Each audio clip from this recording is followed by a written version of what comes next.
하나님 말씀 보겠습니다. 오늘 주신 하나님 말씀은 신약 베드로전서 5장 7절 말씀입니다. 베드로전서 5장 7절 우리 한 목소리로 합독하시겠습니다. 너희 염려를 다 주께 맡기라. 이는 그가 너희를 돌보심이라. 아멘. 여러분 반갑습니다. 한 주간도 우리 주님의 은혜 가운데 평안하셨습니까? 코로나 바이러스로 온라인 예배를 드리게 된 지 오늘이 벌써 8번째 주일이 됩니다.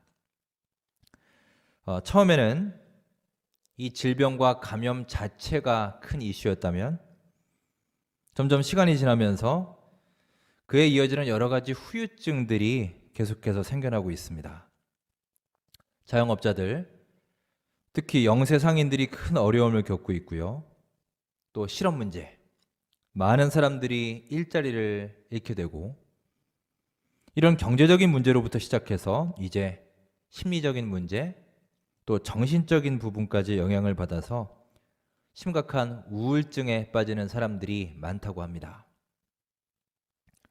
그래서 오늘은 우리의 위로와 평안에 대한 메시지를 함께 나눠보고자 합니다. 오늘 설교의 제목을 십자가의 막대기라고 정했습니다. 십자가의 막대기. 아니, 예수님의 십자가가 막대기라니, 이 무슨 불경스러운 말인가 라고 생각하실 분이 계실지 모르겠습니다. 혹시 그런 분들은 오늘 설교를 끝까지 들어보시면 이 제목이 잘 이해가 가실 것입니다. 오늘 함께 나눌 말씀은 사도 베드로의 교훈입니다. 즉 고난에 직면한 성도들이 가져야 될 자세에 대해서 말하고 있는 그런 메시지입니다. 베드로전서 3장부터 보시면 첫째로 교회의 지도자인 장로들을 향해서 말하고 있습니다.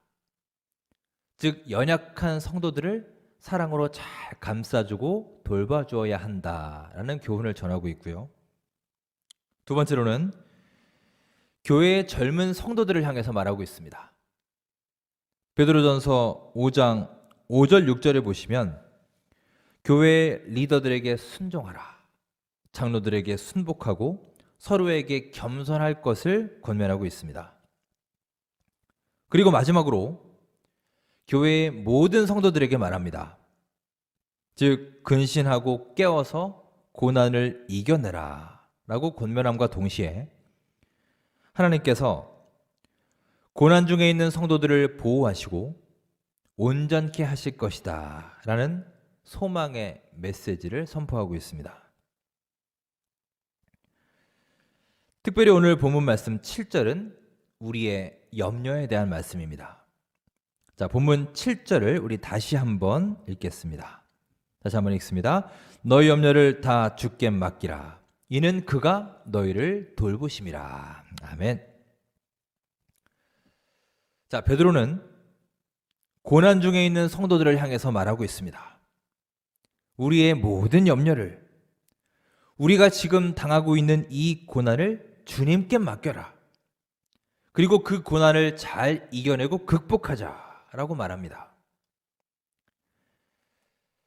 여기에서 맡긴다라는 말은요, 원래 의미가 무언가를 던지다, 내던져버리다 이런 뜻입니다. 영어 성경에는 이 단어를 cast라는 단어로 번역을 합니다. cast all your anxiety. 너의 모든 염려를 던져라 라는 거예요. 어디에 던지느냐? on him. 그에게 던져라 라는 겁니다.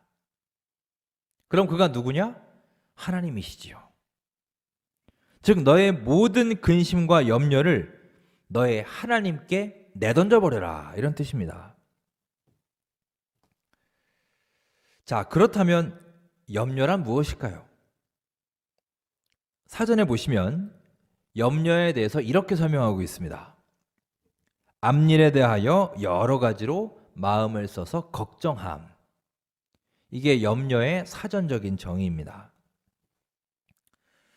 이것은요, 우리가 미래에 대해서 어떤 계획을 세우는 것과는 완전히 다른 것입니다.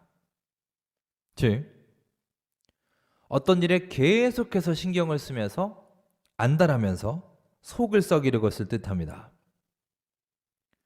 아직 이루어지지도 않은 일에 대해서 미리 앞당겨서 걱정하는 것, 그리고 부정적으로 상상하는 것을 말합니다.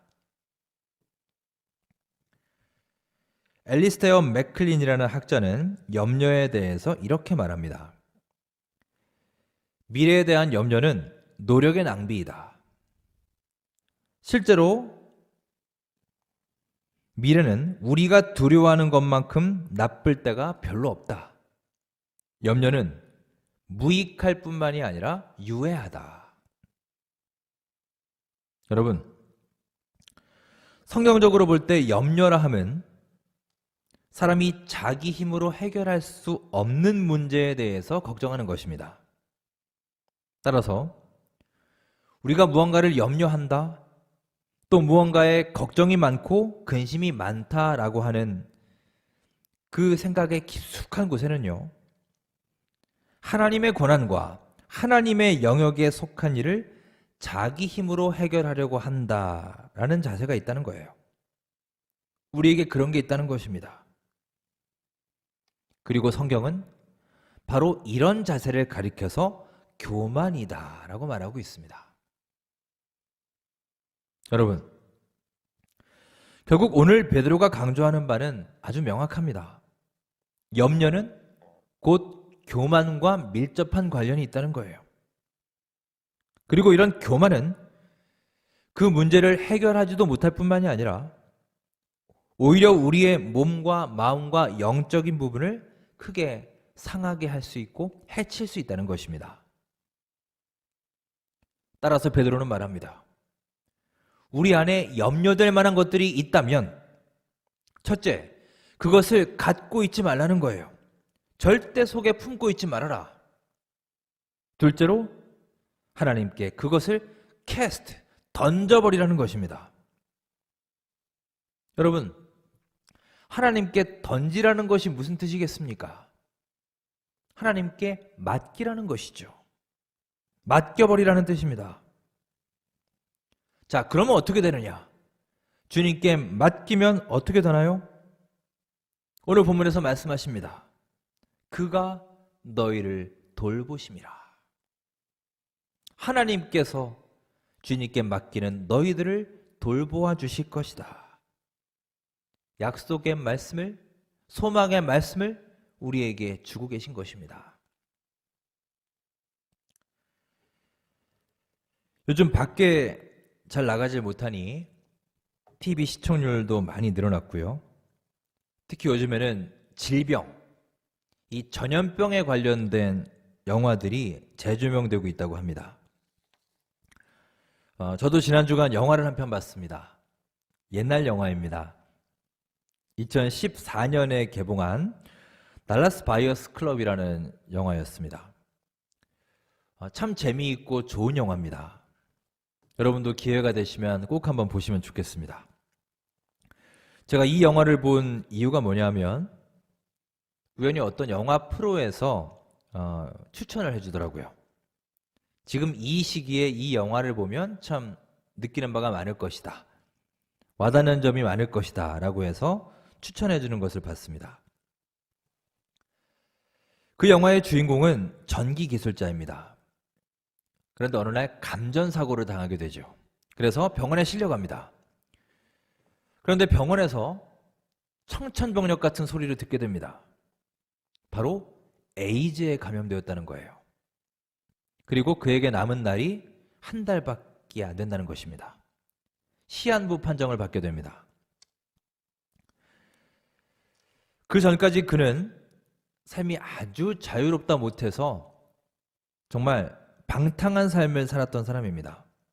술과 마약과 여자와 도박에 아주 깊이 빠져서 쾌락만 추구하던 삶이었는데요. 그가 에이즈도 이제 바이러스죠. HIV 바이러스입니다. 그 바이러스에 감염이 되면서 그의 삶이 완전히 변화되죠. 완전히 망가지게 되고 완전히 깨지게 되었습니다. 그러면서 그가 하는 말이 참 가슴에 와닿습니다.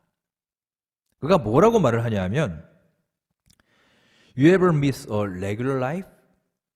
당신은 regular life, 일상이 그리운 적이 있나요? 라고 질문합니다. 일상이 그리운 적이 있나요? 이 말은 무슨 뜻일까요?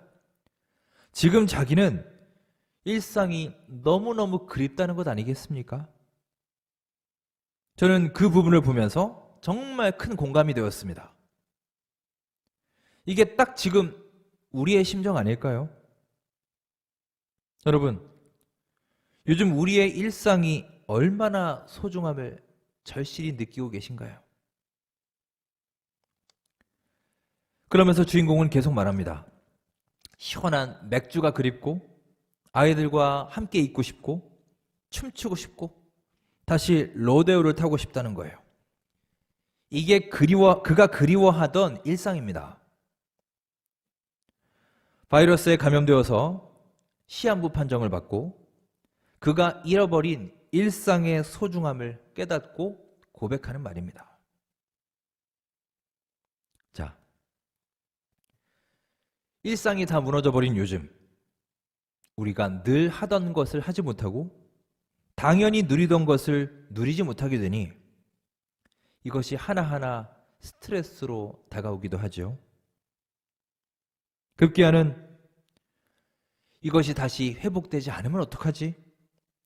경제가 빨리 회복되어야 할 텐데, 사업이 다시 일어서야 할 텐데, 빨리 내가 취직을 해야 될 텐데, 그동안 내가 손해본 것 빨리 만회해야 될 텐데, 메워야 될 텐데, 이런 염려와 근심으로 커지게 되는 것입니다. 여러분도 저도 이런 염려에 혹시 빠져 있지는 않습니까? 또한 염려라는 말의 헬라어는 메림나오라는 단어인데요. 이 말은 메리조, 즉 무엇이 나누다, 분열되다 라는 단어와 누스, 마음이라는 단어가 합쳐진 것입니다. 즉 염려라고 하는 말은요, 우리의 마음을 여러 개로 나누는 것, 우리의 마음을 분열시키는 것이다 라는 뜻이에요. 결국 우리가 무언가를 계속해서 염려하고 걱정하면 우리의 마음이 흐트러진다는 겁니다. 분열된다는 것입니다. 갈라진다는 것입니다. 자, 여러분 생각해 보십시오. 내 마음속에 계속해서 염려가 있고 근심으로 꽉 차 있습니다. 그러면 여러분, 우리가 무언가에 집중이 되겠습니까? 내 마음을 한 군데에 집중할 수가 없을 것입니다. 계속 흐트러질 것입니다. 우리가 세상 염려에 빠져 있다면 물질 때문에 염려하고 자녀 때문에 염려하고 질병 때문에 온 정신이 다 가 있다면 우리의 마음이 갈라지고 분열되어서 하나님께 집중할 수가 없는 거예요. 여러분, 이것은 지극히 당연한 것입니다. 여러분, 이게 바로 염려의 속성입니다. 즉 우리의 근심과 염려는요, 우리의 마음을 흐트러뜨리고 하나님으로부터 분열시키는 주범이 되는 것입니다. 아시스의 성 프란시스라고 하는 유명한 성자가 있습니다. 그의 본명은 프란시스 베르나도네입니다. 그는 아시스라고 하는 이태리의 작은 도시에서 태어났고요. 그 지명을 붙여서 아시스의 성 프란시스라고 명명하게 되었습니다. 그의 부모는 부자였습니다. 꽤 부유한 집에서 자라났고요. 하지만 프란시스는 채 20살이 되기 전에 물질에 대한 자기의 욕심을 다 내려놓습니다. 그리고 가난한 사람들과 함께 살고 그들과 더불어 도우면서 살기로 결심을 하게 됩니다. 그에 대한 한 일화가 있습니다. 성 프란시스가 고향에 있을 때 하루는 자기 집 하인이 우물에서 물을 길어오는 모습을 보게 됩니다. 그런데 가만히 그 모습을 보니까 그 하인은 물을 기를 때마다 한 가지 아주 독특한 행동을 하는 것이었습니다. 그게 뭐냐 하면 먼저 커다란 물통을 우물 밑으로 내려서 물을 가득히 담습니다. 거기까지는 전혀 이상할 게 없습니다. 자, 그런데 그 다음이 문제입니다. 이제 물이 가득 찼으니까 물통을 우물 위로 끌어올려야죠. 그런데 그냥 끌어올리는 게 아니라 항상 그 물통 안에다가 조그만 나무 토막 하나를 탕 던져 넣는 것이었습니다. 프란시스는 처음에는 그런가 보다, 그럴 수도 있지, 대수롭지 않게 생각을 했는데요. 가만히 보니 매번 물을 기를 때마다 그 하인은 똑같은 행동을 하는 것이었습니다. 그 모습을 보고서 그는 참 이상하다 싶어서 하루는 그 하인을 불렀습니다. 그리고 왜 거기에다가 나무 토막을 던져 넣는지 그 이유를 물어보았습니다. 그러자 하인이 이렇게 대답을 합니다. 우물 아래에서 물을 퍼올릴 때 이처럼 나무 토막을 물통 안에 던져 넣으면 물이 요동을 치지 않게 되어서 물이 밖으로 흘러 넘치는 것을 최대한 막을 수 있습니다.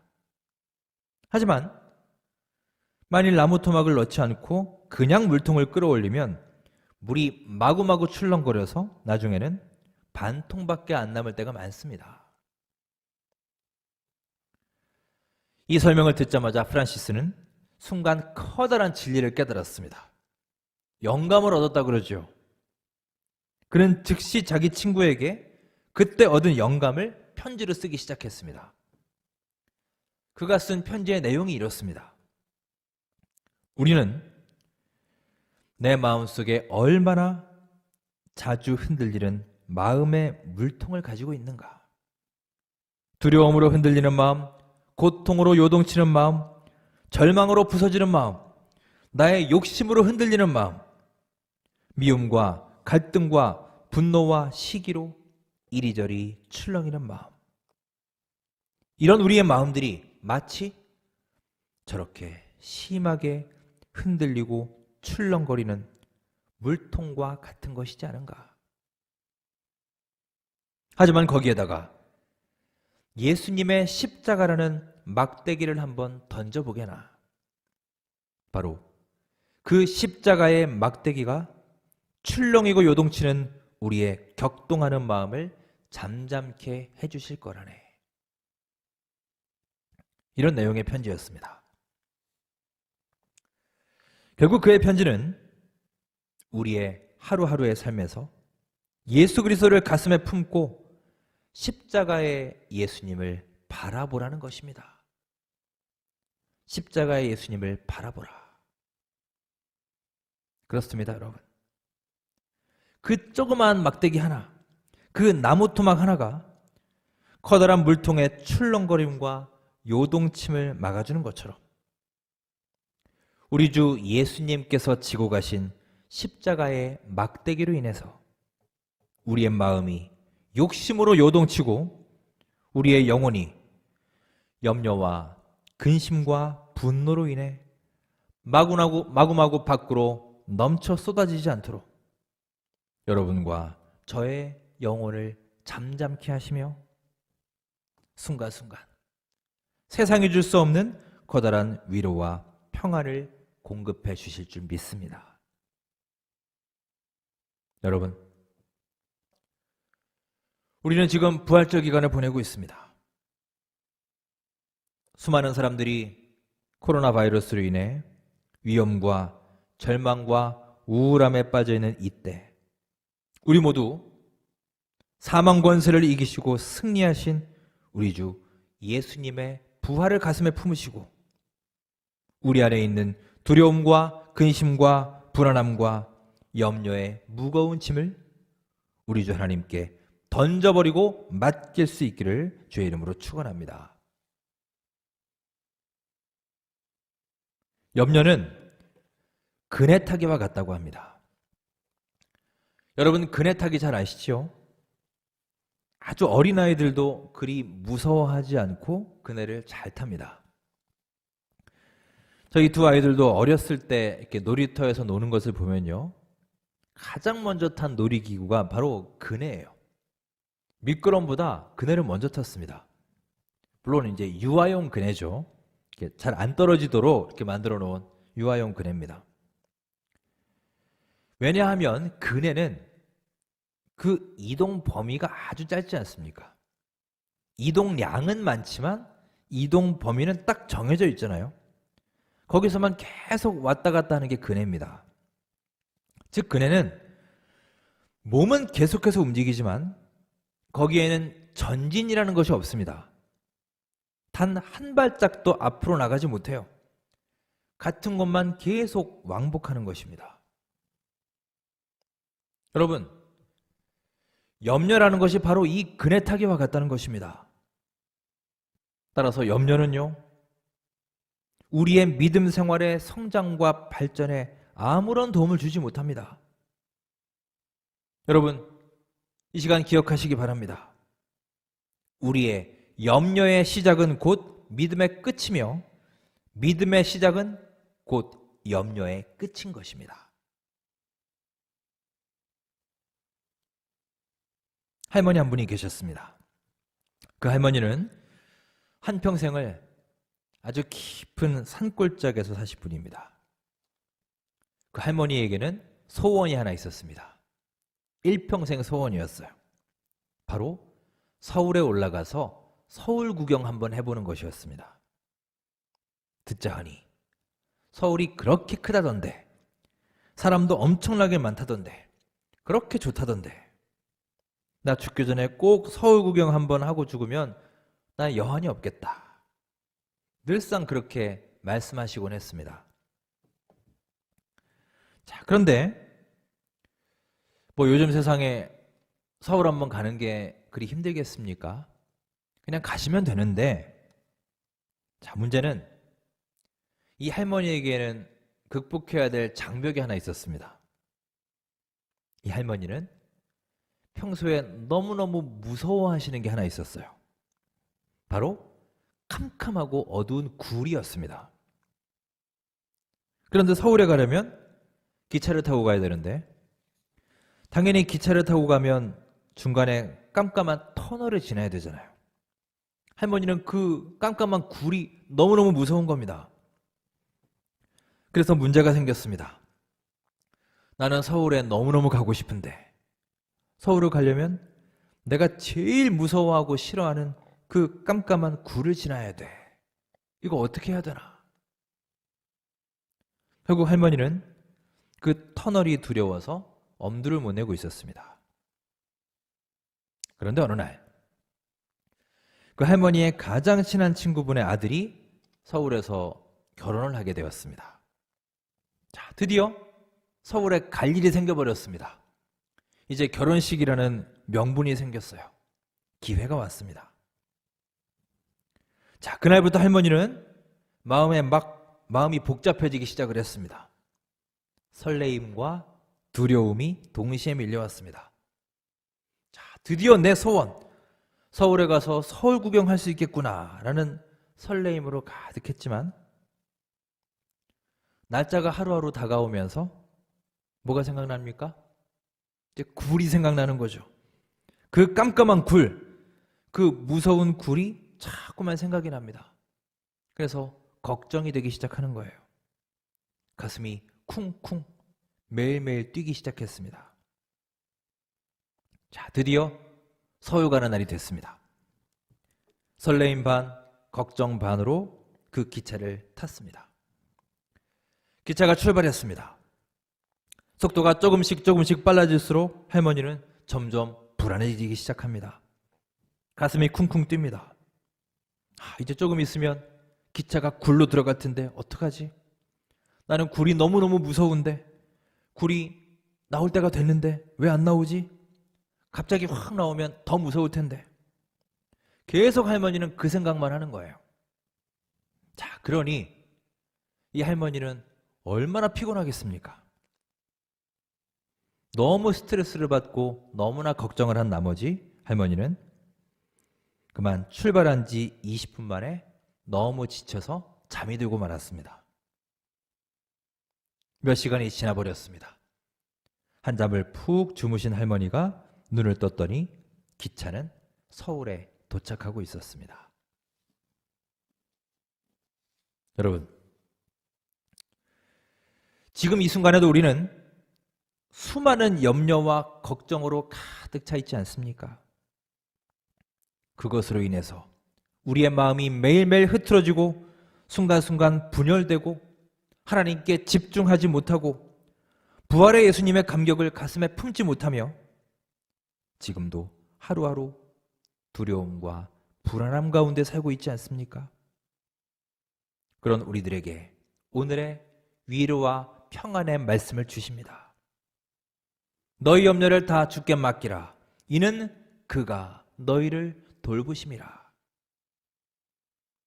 사랑하는 여러분, 우리를 위해, 여러분을 위해, 저를 위해 우리 주님께서 지고 가신 그 십자가, 이제 그 십자가의 막대기를 여러분의 영혼에 던져보시기 바랍니다. 주님의 그 사랑의 십자가가 지금도 요동치고 출렁거리고 있는 우리 영혼의 물통을 잠잠하게 해주실 줄 믿습니다. 하루하루 소중한 일상을 주신 하나님께 감사하고 예수 부활의 감격 가운데 거하시며 그 평안과 위로가 여러분의 삶에 가득히 넘쳐날 수 있기를 주님의 이름으로 축원합니다. 기도하겠습니다. 은혜의 하나님, 우리를 위협하고 우리의 마음을 흐트러뜨리는 걱정과 염려가 지금도 우리 마음속에 가득하지 않습니까? 평안의 하나님께서 세상이 줄 수 없는 위로와 평안을 주셔서 주님 안에서 기쁨과 감사와 감격으로 변화되는 역사가 있게 하여 주시옵소서. 우리의 영혼에 예수님의 십자가의 막대기를 던져놓고 우리의 눈이 평안의 하나님을 바라보며 출렁이고 요동치는 우리의 영혼이 주님 안에서 잠잠케 되는 놀라운 체험이 있게 하여 주시옵소서. 예수님의 이름으로 감사하며 기도드립니다. 아멘.